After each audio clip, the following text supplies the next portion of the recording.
નમસ્કાર દોસ્તો, સ્વાગત છે તમારું આજના નવા વિડીયોમાં। આજનો જે વિડીયો છે એની અંદર આપણે ઈ શ્રમ કાર્ડને લગતી તમામ માહિતી છે મેળવવાના છીએ। ઈ શ્રમ કાર્ડ શું છે, ઈ શ્રમ કાર્ડ કોણ બનાવી શકે છે અને આના ફાયદા શું છે, તમે ઓનલાઈન ઘરે બેઠા ઈ શ્રમ કાર્ડ કઈ રીતે બનાવી શકો છો, એ બધી જ ચર્ચા આપણે આ વિડીયોની અંદર કરવાના છીએ। તો વિડીયોને અંત સુધી જોજો અને જો ચેનલની અંદર નવા છો તો ચેનલને સબસ્ક્રાઈબ કરી દેજો। રેગ્યુલર આવા નવા વિડીયોની અપડેટ માટે આપણે એક વોટ્સઅપ ગ્રુપ પણ બનાવેલું છે, જેની લિંક મેં તમને ડિસ્ક્રિપ્શન બોક્સમાં આપેલી છે। તો એ ગ્રુપની અંદર જોડાઈ જાઓ એટલે તમને નવા વિડીયો તરત જ મળતા રહે। હવે આ જે ઈ શ્રમ કાર્ડ છે એના હેઠળ પેન્શન અને વીમો જે છે એ મફતમાં મળે છે। ઈ શ્રમ કાર્ડ જે છે એ ભારત સરકાર દ્વારા શ્રમિકો માટેની એક પહેલ છે।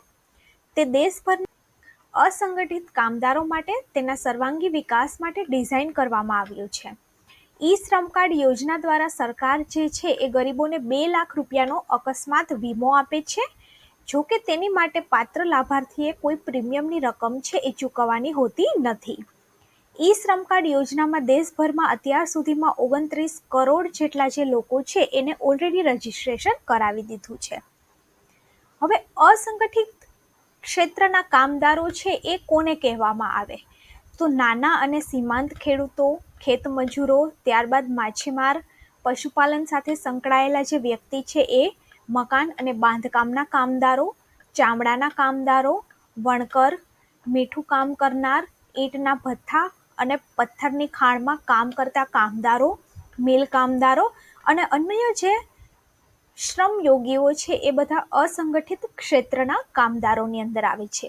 તો આ લોકો છે એ ઈ શ્રમ કાર્ડ માટે ઓનલાઈન એપ્લિકેશન કરી શકે છે, જેની ફીસ 0 હોય છે અને તમે ઘરે બેઠા આના માટે ઓનલાઈન રજીસ્ટ્રેશન કરી શકો છો।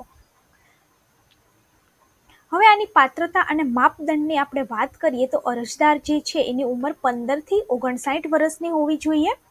અરજદાર છે એ આવકવેરો એટલે કે આઈટી રિટર્ન ફાઇલ ન કરતો હોવો જોઈએ। અરજદાર જે છે એ ઈપીએફઓ અને ઈએસઆઈસી છે એનો સભ્ય ન હોવો જોઈએ। ઈપીએફઓ છે એના હેઠળ તમે કોઈ કંપનીની અંદર કાર્યરત હોય તો એ ઈપીએફઓ હેઠળ તમારું એક પીએફ છે કટ કરવામાં આવતું હોય છે અને ઈએસઆઈસી હેઠળ તમને મેડિકલનો લાભ મળતો હોય છે। તો તમારે જે જગ્યાએ કામ કરો છો ત્યાં તમારા ઈપીએફઓ અને ઈએસઆઈસી છે એ કટ થતા ન હોવા જોઈએ। અરજદાર અસંગઠિત ક્ષેત્રનો કાર્યકર હોવો જોઈએ। હવે ઈ શ્રમ કાર્ડ છે એ કોણ બનાવી શકતા નથી, તો સંગઠિત ક્ષેત્રની અંદર રોકાયેલા કોઈ પણ ક્ષેત્રના એમ્પ્લોય જે છે એ શ્રમ કાર્ડ માટે નોંધણી કરાવી શકતા નથી। સંગઠિત ક્ષેત્રમાં ખાનગી અથવા જાહેર ક્ષેત્રના કામદારોનો સમાવેશ થાય છે, જેમને નિયમિત વેતન, લાંબા વેતન અને અન્ય લાભ મળે છે। કેટલાક પાસે ઈએસઆઈસી અને ઈપીએફઓની સુવિધા પણ છે અને ગ્રેજ્યુએટીના સ્વરૂપમાં રજા અને સામાજિક સુરક્ષાને સંગઠિત ક્ષેત્ર તરીકે ગણવામાં આવે છે।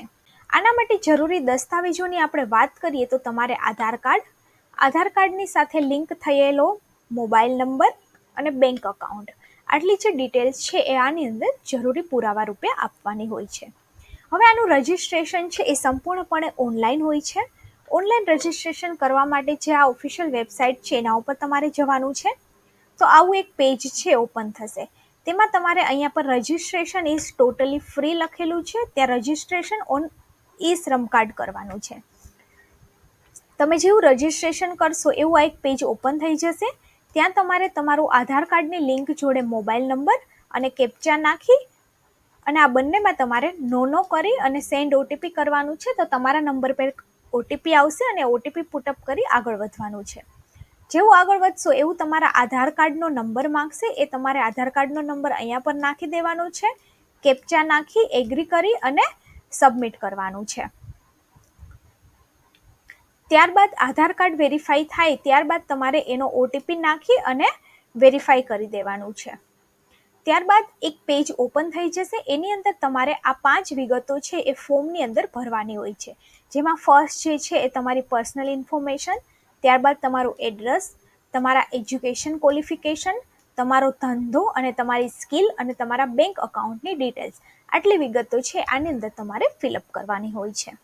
હવે પર્સનલ ડિટેલ્સની અંદર આપણે વાત કરીએ તો તમારે આધાર કાર્ડ પ્રમાણે નામ હોય તો તમારે કન્ટિન્યુ કરવાનું છે. ત્યારબાદ તમારું mobile number, emergency mobile number, email ID, તમારા ફાધરનું નામ, બ્લડ ગ્રુપ, એવા જે અમુક પર્સનલ ડિટેલ્સ છે તમારે અહીંયા પર ફિલઅપ કરવાની હોય છે. અને તમારે નોમિની તરીકે તમારા બ્લડ રિલેશનના કોઈ પણ વ્યક્તિ હોય છે એને તમે નોમિની તરીકે રાખી શકો છો. એટલે કે તમારા પિતાને અથવા તો તમારી માતાને, તમારી પત્નીને અથવા તો તમારા પતિને, આને તમે નોમિની તરીકે રાખી શકો છો. ત્યારબાદ નોમિનીની પૂરી ડિટેલ્સ છે તમારે ભરવાની હોય છે. ત્યારબાદ સેકન્ડ જે પેજ છે એની અંદર તમારે એડ્રેસની વિગત ભરવાની હોય છે. થર્ડની અંદર તમારા એજ્યુકેશન્સને લગતી જે વિગતો છે એ તમારે ફિલઅપ કરવાની હોય છે. તમારા એજ્યુકેશન ક્વોલિફિકેશન શું છે, ત્યારબાદ સર્ટિફિકેટ, ત્યારબાદ તમારી મંથની ઇન્કમ કેટલી છે અને તમારું ઇન્કમ સર્ટિફિકેટ, આટલું તમારે આની ઉપર ક્લિક કરી અને નેક્સ્ટ કરવાનું હોય છે. ત્યારબાદ નેક્સ્ટ જે છે એની અંદર તમારા ધંધાની અને તમારા સ્કિલને લગતી જે ડિટેલ્સ છે એ નાખવાની હોય છે. એની અંદર તમે પ્લેટફોર્મ વર્કર છો તો એમાં તમારે નો કરી દેવાનું છે.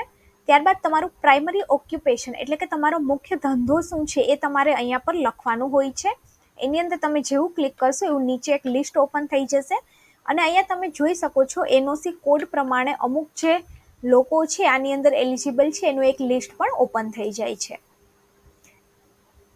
તમને કેટલા વર્ષનો કામની અંદર એક્સપિરિયન્સ છે એ, ત્યારબાદ તમારો સેકન્ડરી ઓક્યુપેશન એટલે કે તમારો ગૌણ ધંધો શું છે એ તમારે લખવાનું હોય છે અને તમારા ધંધાનું જે એક સર્ટિફિકેટ હોય છે એ તમારે અહીંયા પર અટેચ કરવાનું હોય છે. તમે જોઈ શકો છો કે આ સેક્ટર વાઇઝ આટલા જે લોકો છે, ફેમિલી નેમ અને આ જોબ રોલ એના પ્રમાણે એનઆઈસી કોડ આપેલો છે. તો આ એક તમે એના ઉપર ક્લિક કરશો એટલે એક પીડીએફ ઓપન થઈ જશે. એની અંદર તમે જોઈ શકો છો કે તમારો ધંધો કયો છે એને તમે સિલેક્ટ કરી શકો છો ત્યાંથી.